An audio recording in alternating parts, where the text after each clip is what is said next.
E aí, pessoal, professor Márcio Freitas aqui para mais uma aula de cálculo numérico. O tópico que a gente está começando hoje é o tópico de integração numérica, e como a gente está começando, essa é a aula de introdução.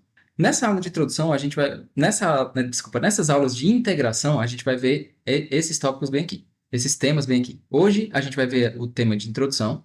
Depois, eu vou passar várias aulas falando sobre os métodos numéricos, que são principalmente as fórmulas de Newton-Cotes fechadas, as fórmulas de Newton-Cotes abertas, as quadraturas de Gauss e a integração de Von Berg. Depois a gente vai ter uma aula de integração múltipla e depois a conclusão. Os pré-requisitos para essa aula são esses daqui. Lá de erros numéricos, é interessante que vocês já tenham visto erros de truncamento.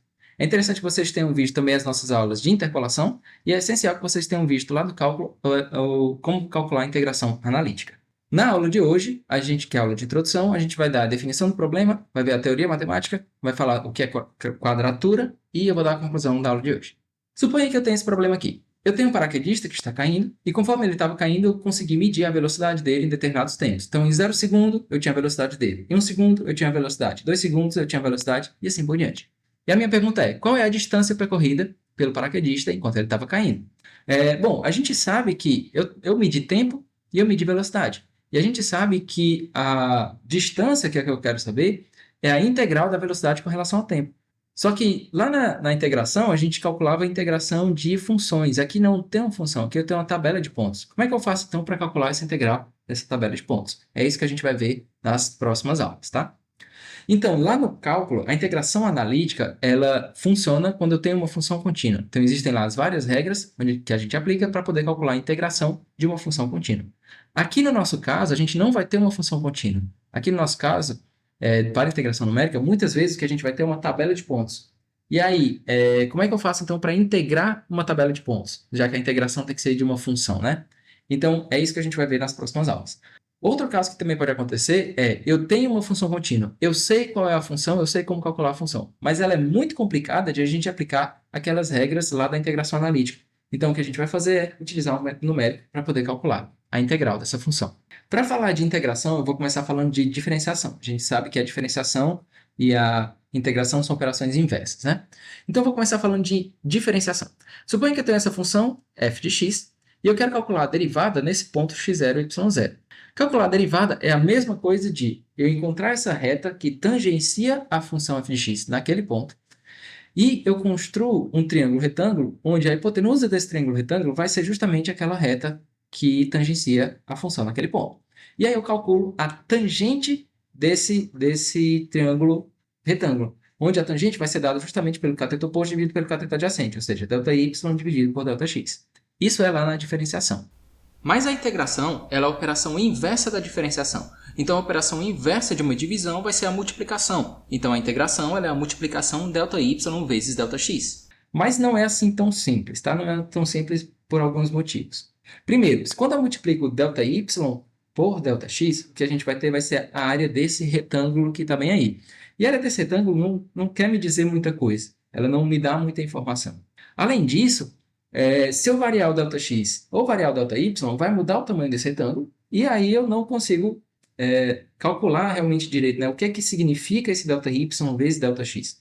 Diferentemente lá na diferenciação, né? Lá na diferenciação eu podia aumentar ou diminuir o tamanho do triângulo, que a razão ΔY dividido por ΔX permanecia constante. Então lá, tanto fazia. Eu podia pegar um triângulo pequeno, eu podia pegar um triângulo grande.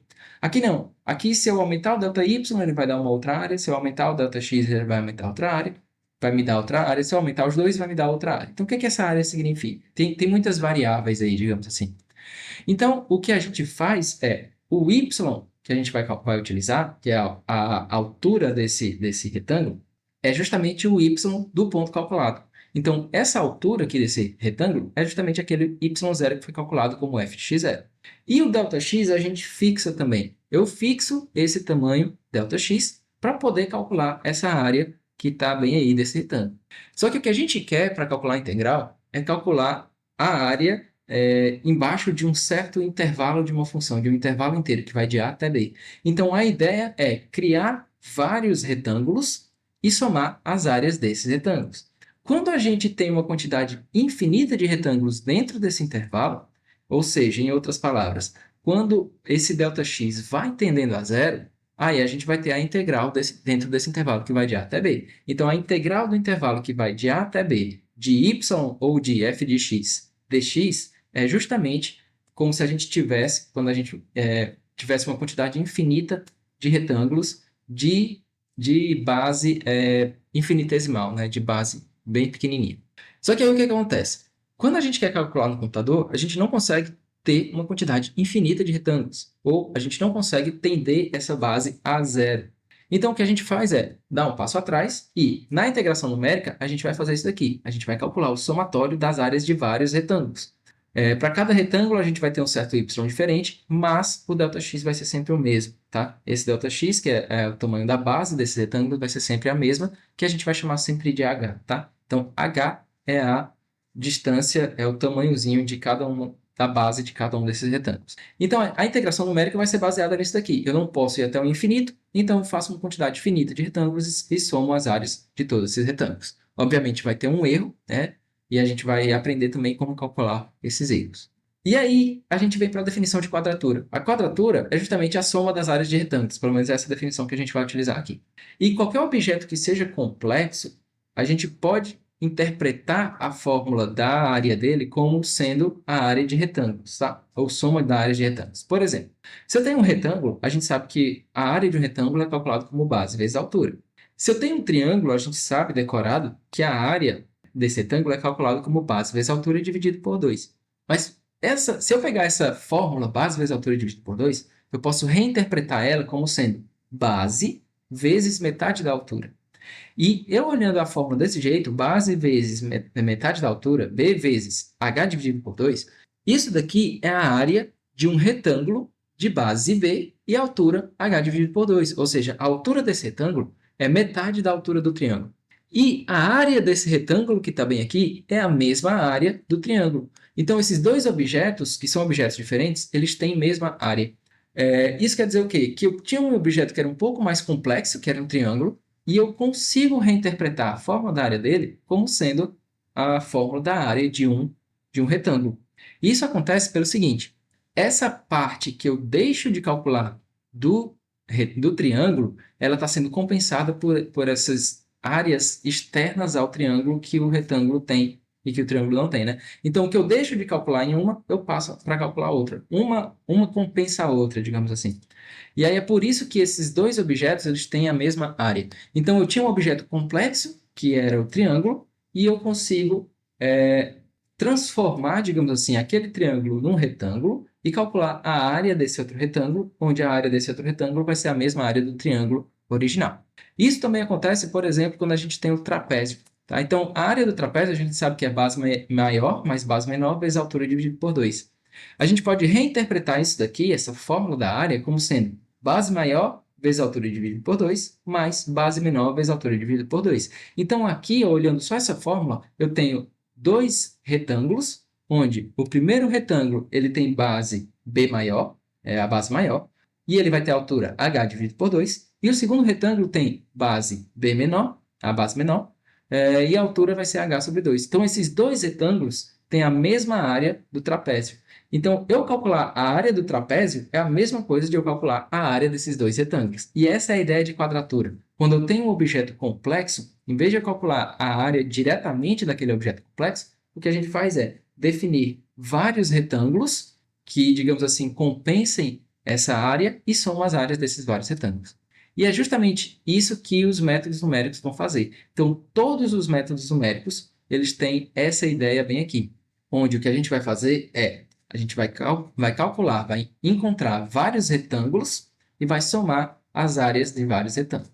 Matematicamente, isso também pode ser interpretado da seguinte maneira: como se eu tivesse um retângulo só de base b menos a, né? Estou querendo calcular a integral no intervalo que vai de a até b. Então, a base desse retângulo vai ser o tamanho inteiro desse intervalo e existe uma certa altura para esse retângulo, onde a área desse retângulo vai ser a mesma área daquela função f de x. Então, é uma outra maneira, né? Eu posso ter vários retângulos, ou eu posso encontrar um único retângulo que me dê essa área toda. E esse retângulo que vai me dar essa área toda é justamente uma área...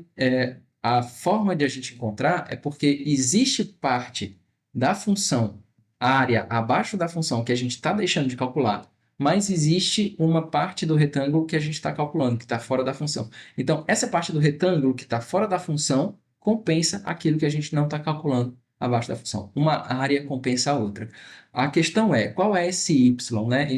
A gente sabe que existe esse y, mas a gente não sabe calcular exatamente quanto é esse y, e a gente vai usar isso em alguns métodos numéricos aqui também, tá? Os métodos numéricos que a gente vai estudar são as fórmulas de Newton-Cotes. Existem as fórmulas fechadas e as fórmulas abertas. As fórmulas de Newton-Cotes, elas são apropriadas para calcular integração quando a gente tem uma tabela de pontos. Então, dado uma tabela de pontos, como é que eu faço para calcular a integral? A gente vai lá para as fórmulas de Newton-Cotes. As fórmulas de Newton-Cotes se classificam em fórmulas fechadas e fórmulas abertas. As fórmulas fechadas são as primeiras que a gente vai estudar. Vão ser a regra de trapézios, regra de Simpson, são duas, regra de Simpson 1/3 e regra de Simpson 3/8, e depois a gente vai ter uma aula geral, digamos assim, onde eu falo sobre todas as fórmulas fechadas. Depois a gente vai ter uma aula para as fórmulas abertas. E se o problema que a gente tiver for um problema de integração de função, a gente pode utilizar dois métodos, que é o método da quadratura de Gauss e o método da integração de Romberg. O método da integração de Romberg também pode ser aplicado para a tabela de pontos, mas não é tão comum assim. Ela é mais aplicada quando a gente tem uma função. Então, se eu tiver uma tabela de pontos, a gente vai para as fórmulas de Newton-Cotes. Se for dada uma função, a gente vai ou para a quadratura de Gauss ou para a integração de Romberg. E depois a gente vai ver integração múltipla, e aí para calcular a integração múltipla, a gente pode utilizar qualquer um dos métodos, né? Fórmula de Newton-Cotes fechado, fórmula de Newton-Cotes aberta, quadratura de Gauss ou integração de Romberg, mas eu vou dar o exemplo só com algumas, tá certo? E aí com isso a gente encerra a aula de hoje, a aula de introdução, onde eu dei uma certa introdução gráfica, que era a quadratura, né, que é a soma da área de retângulos, e eu também defini essa quadratura. Na próxima aula, a gente vai começar com a primeira fórmula de Newton-Cotes, certo? A primeira fórmula fechada de Newton-Cotes. E a gente fica por aqui, obrigado por ter assistido e até a próxima. Valeu!